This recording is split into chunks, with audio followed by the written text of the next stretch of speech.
नमस्ते प्रणाम। और मैं आप सभी का छोटा भाई स्मार्ट कुशवाहा। और आप सभी को एक बहुत ही ज़रूरी बात बतानी है। और मेरे एक सॉन्ग आया है, ए राजा लहे लहे चढ़ता जवानी, और मेरे साथ डुएट की है रीमा भारती जी। तो अभी तक आपने ये सॉन्ग को नहीं सुना है तो प्लीज़ मेरे चैनल को वॉच कीजिए, स्मार्ट कुशवाहा। और जिस पे ये वीडियो देख रहे हैं इसी चैनल पे अपलोड है, और बहुत ही अच्छा सॉन्ग है। और इनका राइटर है प्रदीप दीवाना जी, और रिकॉर्डिंग हुआ है आरके स्टूडियो दिल्ली, जो कि अवधेश भैया का म्यूजिक इंडस्ट्री है स्टूडियो। और काफ़ी अच्छा सॉन्ग है, और आप सब सपोर्ट कीजिए और शेयर कीजिए, लाइक कीजिए, कमेंट, और अच्छे लगे तो चैनल को ज़रूर सब्सक्राइब कीजिएगा। और फिलहाल अभी मैं हूँ दिल्ली में, आप सब देख सकते हैं। अभी 8 बजने वाला है और यहाँ पे दिन ही है।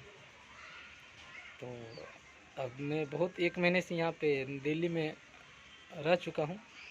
अब अगले मंथ घर जाऊँगा, उसके बाद फिर कुछ वहाँ वहाँ भी स्टूडियो में रिकॉर्डिंग है मेरा, वहाँ भी रिकॉर्डिंग करेंगे। और फिर अगर काम लगेगा तो फिर मैं दिल्ली आऊँगा, और फिर आगे का वीडियो आपको ज़रूर दिखाऊँगा। तब तक के लिए मेरे बने रहिए चैनल पे, और शेयर कीजिए, सपोर्ट कीजिए।